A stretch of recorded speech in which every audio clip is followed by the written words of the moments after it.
John like set the vibes on the set really well, and I think we just played with what we had, and I think a lot of the tone came together at the end, and the way the script was written. I'm very excited to be able to chat with you guys about Grimcutty. John, great movie, man. Like I watched it with my family, and I feel like that's the way people need to watch it. This is very much a family horror movie, in as much as maybe your teenagers, maybe not the little ones. I want to tell you a note that I made while I was watching it that I genuinely don't recall, and I would just love to get your take on this. I apparently referred to this as screen time horror.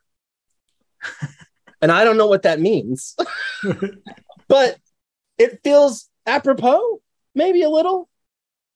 Well, I mean, I feel like everybody is just kind of struggling with screen time, trying to like put the phone down and these things that are like, we feel like they're like kind of sucking our attention. And I mean, that it is like this thing that we can't escape from. Just, I mean, the horror aspect of it just kind of writes itself. So I think that's a really good way to describe the movie. Screen time. Look at that. Yeah. I didn't even mean to. Sarah, I wanted to ask you, I was watching this, and it reminded me a lot of like Goosebumps, or like Are You Afraid of the Dark? And I was curious if like any that kind of vibe is something that you gathered from it when making it or reading the script. No. Okay, fair enough. No,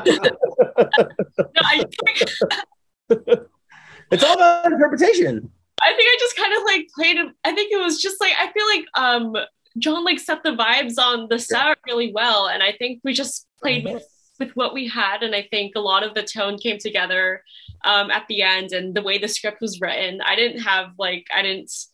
When I was reading it, I don't think I thought of like anything else. I'm just like, oh, I think I feel this. It's one of those things. I don't know. Okay, fair enough. Usman, I want to ask you, do you have kids? I do. You do. So I was like, he captures exasperated dad so well, because I myself am an often exasperated father. And I was like, I feel it. I just, it's palpable, man. Yeah, I mean, my children are very young. I mean, okay. they're not nearly the age of Asha and Kamran, but there was certainly, I mean, look, it kind of leading on from what Sarah was saying as well, it's hard to play genre or play tone or type when you're as an actor. Those aren't playable things. You know what I mean? Yeah. What's playable is like an action, or what's playable is a desire, and what do you want, and those sorts of things. And so I think what's really was beneficial is that we all sort of just as a cast focused on that. Like, what is the playable thing happening in this scene? And I think it really lends itself to the movie because it creates an element of realism within this world of like, here's this creature that's chasing down our daughter, and the paranoia and all this sort of stuff. And similarly, that sort of exasperated dad stuff, it's in the script. I mean, it's right there. Do you know what I mean? So as long as you can honestly find the reason for feeling that way, why is he feeling so exasperated? Well, he feels disconnected from his kids. He wishes they weren't on their phones all the time. And now that thing that he's been so worried about, this phone, is actually making his daughter cut herself and attack people. And, it's a slow descent, or in some ways, maybe a rapid descent for him, right? But that's where that exasperation comes from. So I really feel like John does a great job of putting that in the script for the actors to find. It's like a treasure hunt for you when you're an actor. You look for these things, you find them there so that you can play them, That's awesome. And I feel like that touches on another thing, is sort of satanic panic, right? That's kind of the notion here, John. Is that fair?